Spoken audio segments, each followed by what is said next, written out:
Welcome back to Barbecue with Greg. Let's put that meat on the grill. Let's get started. Okay, welcome back, barbecue friends, on this cold, rainy fall day. I found at my local meat store a chuck roast. I'll open it up and I'll show you why I picked this. So I walked by the meat counter and I saw this roast sitting there with all this intermuscular fat. So I spoke to the butcher and see, it's a chuck roast, and how do you cook a chuck roast? So he says, well, a chuck roast you need to bring up to a well done temperature. So in my mind, I'm thinking baby brisket. So we'll treat this just like a brisket. We'll get set up for that. Let's get this started. Got this Cosmos dry rub for Texas beef.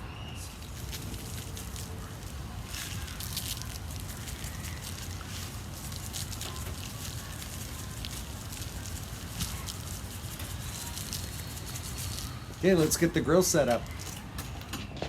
So I got a mixture of used coals in there, and I put some fresh coals, and I put a piece of cherry wood over top.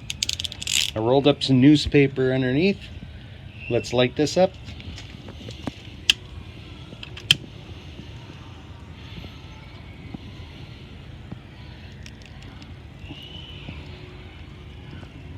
The chuck roast I bought is about a 4-pound roast, so I'm sure it won't take quite as long as brisket. Try to use all the same principles I would if I were cooking a brisket, and I'm hoping this is gonna just be fantastic with all. I spread our coals out. Everything's catching on nicely here, so let's set up the rest of the grills. Start off by putting our ceramic deflector in. Put our bottom grill in. Put our top grill in. So in this case, I want to keep a lot of humidity in that roast, so I'm going to put a drip tray with water.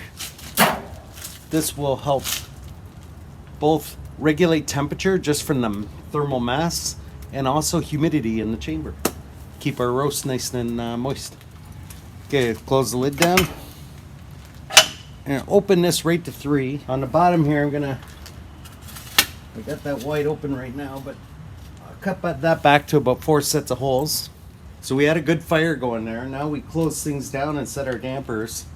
Now the fire is just, in a sense, kind of snuffed out. So it will now regulate to the new positions of these dampers. So when the smoke settles down a bit, we'll put our meat on. Okay, this has been leveling out about half hour or so. I still got that smoke, but it's probably from that wood.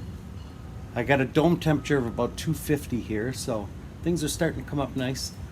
So let's get that meat on. This sat in that dry rub a little bit longer, so it'd be nice for that to penetrate in here even more. We'll put our thermometer in here. There, we'll close the lid. So I'll dial this back to about 1.5 or so. Like 2 rows of holes here. All right, starting to get some sunshine out here. So I'll probably come back, check out on this in an hour or so, and see where we're at. It's been just over an hour now. Got a dome temperature just over 300 degrees, so I'd like to cut that back a little. So I'll probably dial this back a little bit, just maybe under 1, just a little bit. Got an interior temperature of the meat at 93. Let's open this up, see what the meat looks like.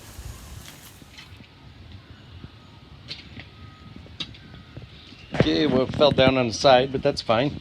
See the beautiful color on there. I'd like to see a nice crust form on this. So far, this looks fantastic. So we'll close this back down. Like I say, I'd like to see a little more of that crust form, so I'm not gonna spritz it or anything right now. Our interior temperature is still doing really nice. We're under 100 degrees, we're at 95. Beef chuck roast is also called the boneless blade or the cross rib roast. So just like a brisket, that amount of fat in that meat gives all that flavor. So between the crust on the outside and the fat on the inside, I'm really looking forward to this. I'm just gonna call this my baby brisket. So we'll check back maybe in another hour or so, and we'll go from there. Okay, another hour's gone by, so a total of 2 hours cooking time so far. I got an interior temperature of 129.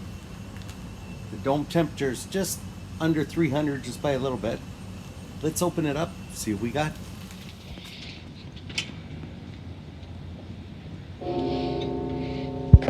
Well, you can see that's just coming along perfect. Got all kinds of natural juice just coming out. Probably from that fat rendering down. This is looking beautiful. That smell of beef is just coming off of this. Okay, let's close this down.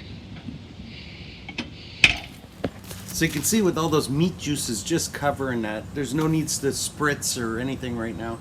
Let's let this go for about another hour and then we'll check back then. We're at hour 3 now. We got an interior temperature of 147, but our dome temperature is starting to drop. It's about 250. So what I want to do now is just pull the roast off, pull everything out, maybe see if I need to add some charcoal or just mix it around just to bump up that heat again. Still looking really good in here.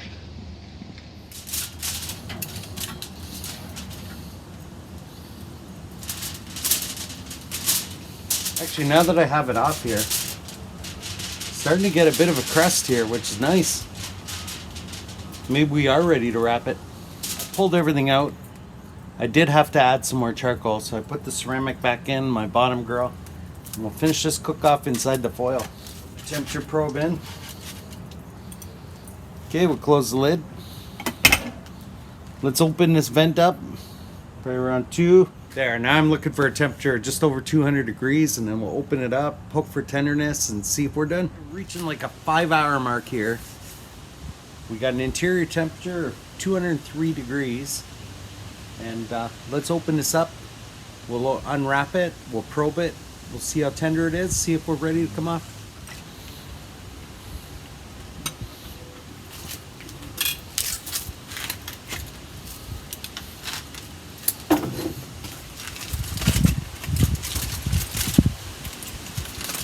Oh boy. You see the juices in there. Wow.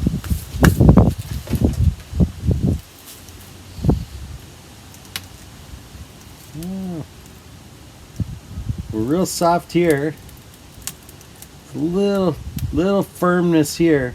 I'm wondering if I was running a little too hot toward the last bit of the cook there. I think we should take this off. There, we got this off. I'll just let this rest for a bit. Then we'll put it on our cutting board and have a piece for the best part of the video. Let's see how this turned out. Okay, it has been a crazy fall day today. Started off with rain, darkness, cold. Then the sun came out, got nice and warm.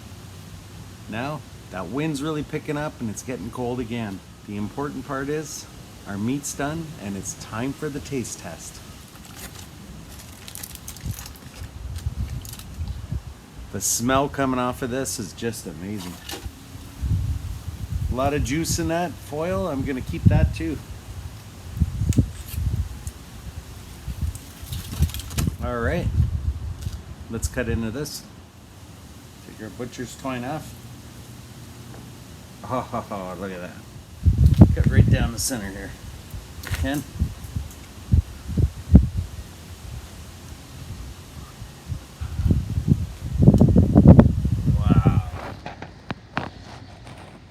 Wow, you see that nice smoke ring on there, all that intermuscular fat in there.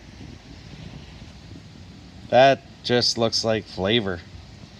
All right, let's take some bites. All right, let's taste this.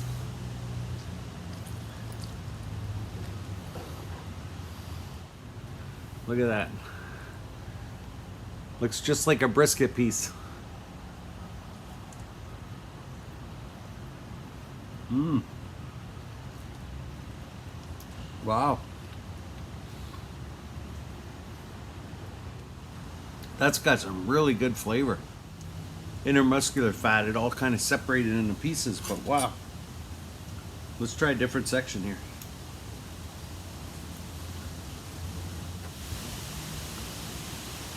Look at that.